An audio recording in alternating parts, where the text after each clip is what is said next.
chapter 3, verses 1 and 2. Finally, brethren, pray for us that the word of the Lord may have free course and be glorified, even as it is with you, and that we may be delivered from unreasonable and wicked men, for all men have not faith.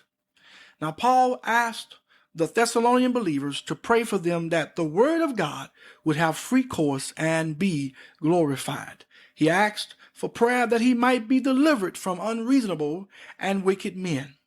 Now, you have to understand that every time you do a work for God, the enemy always sends a person or people to try to stop or to hinder what you're doing. There were many false teachers that were trying to undo what the apostles had laid down. Paul says here, for all men have not faith. In other words, all men don't have the faith. Now, what is the faith? The faith is the apostles' doctrines, the teachings laid down by the apostles. The false teachers taught the opposite of what the apostles taught. Paul wanted the word of God to flow freely. He didn't want nothing to hinder the word of God. All right, verses 3 through 5. But the Lord is faithful, who shall establish you and keep you from evil. And we have confidence in the Lord touching you, that ye both do and will do the things which we command you. And the Lord direct your hearts into the love of God and into the patient waiting for Christ. God is faithful. God is faithful. He is always faithful. He has never let us down, and he never will. Then he says that God would establish them. Now, how can a believer become established? The answer is simple. It comes through the word of God. The Lord operates through his word. The word of God will keep you from evil. The psalmist says this in Psalms chapter 119 and verse 11, thy word have I hid in my heart, that I might not sin against thee. Oh, glory to God. Then we see Paul committing them to the Lord with the confidence that they were doing and would continue to do the things which he had commanded them. He believed that this Thessalonians church, which had an awesome testimony, would continue to maintain that testimony while patiently waiting on the return of Jesus. Now, patiently waiting on the Lord is not sitting around doing nothing. In fact, it means to work while you wait. Let me give you an example. There was this gardener for a large estate in northern Italy. He was conducting a visitor through the castle and the beautiful, well-groomed grounds. As the visitor had lunch with the gardener and his wife, he commended them for the beautiful way they were keeping the gardens. He asked, by the way, when was the last time the owner was here? It was about 10 years ago, the gardener said.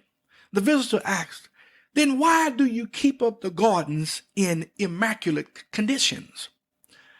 The gardener answered, because I'm expecting him to return. He asked, is he coming next week? The gardener replied, I don't know when he is coming, but I am expecting him today. Listen, although he didn't come that day, he was living in the light of the owner's return. The gardener wasn't hanging over the gate, watching down the road, looking to see whether his master was coming. He was in the garden, trimming, cutting, mowing, and planting. He was busy while waiting on his owner's return. Listen, our master, Jesus Christ, came over 2,000 years ago and will return. And we, like the gardener, must be busy fulfilling his purpose for our lives in the earth till his return. Oh, glory to God. Verses 6 through 10. Now we command you, brethren, in the name of our Lord Jesus Christ, that ye withdraw yourselves from every brother that walketh disorderly, and not after the tradition which ye received of us. For yourselves know how ye ought to follow us, for we behave not ourselves disorderly among you. Neither did we eat any man's bread for naught, but wrought with labor and travail night and day, that we might not be chargeable to any of you.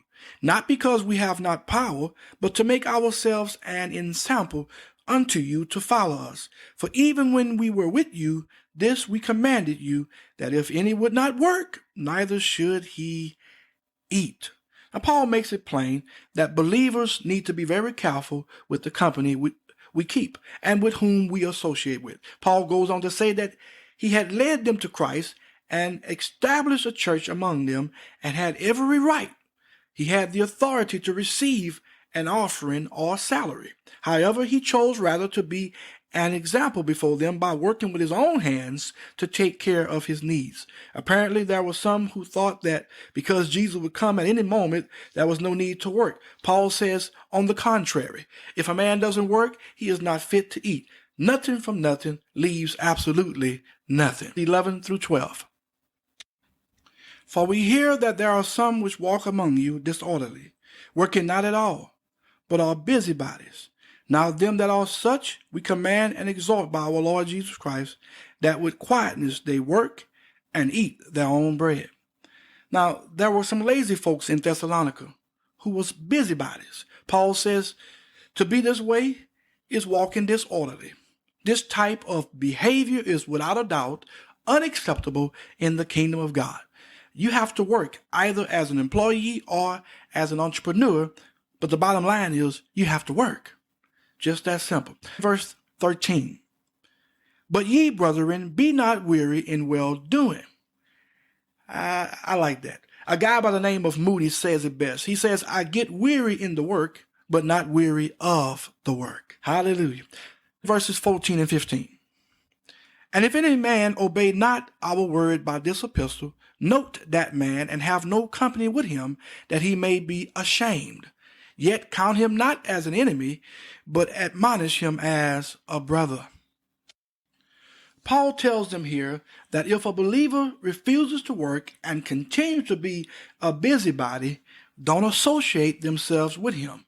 Now, what was Paul's reasoning? What was his reason for this? He wanted the lazy, busybody believer to become ashamed of his laziness and of his messy ways and to change. Now, he makes it clear that they were not to mistreat him, but warn him as a brother in Christ. Listen, we ought to provoke our brothers and sisters in Christ to change for the better. Verses 16 through 18. Now the Lord of peace himself give you peace always by all means. The Lord be with you all. The salutation of Paul with mine own hand, which is the token in every epistle, so I write. The grace of our Lord Jesus Christ be with you all. Amen. Paul says here that this is an epistle from him signed with his own hand.